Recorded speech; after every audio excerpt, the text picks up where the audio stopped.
Коомдук жана мамлекеттик ишмер бир нече жогорку даражадагы сыйлыктардын ээси Ташкул Керексиз автоэскерүү зыйнаты өтүп, анын мүрзөсүнө эстелик орнотулду.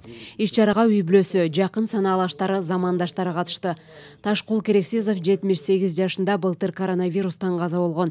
Ал өзүнүн эмгек жолунда бир нече мамлекеттик кызматтарды аркалап, жогорку кеңештин 3-чү чакырылышынын депутаты да болуп иштеген. Андан сырткары Рух Ордо, Аалам Ордо комплекстеринин негиздөөчүсү, бир катар ири долбоорлордун ээси болгон. Бүгүнкү күндө бир нече ири пландары ишке ашпай калып, аларды улантуу үчүн фонд ачылып, аны кичүү кызы жетектеп келет. Эми ал киши жөнүндө жакшы, баарыбыз жакшы билебиз. Чоң иштерди жасаганга үлгүрдү, бирок мындан да чоң иштерди жасаганга үлгүрбөй калды.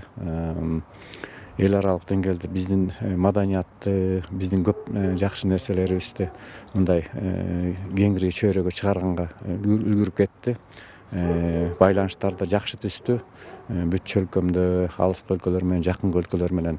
Ошо мен кичине кезимден бери эле бул Таекем менен көп жүрүп калдым бирге. Кыргызстандын ишин чогуу кыдырчубуз.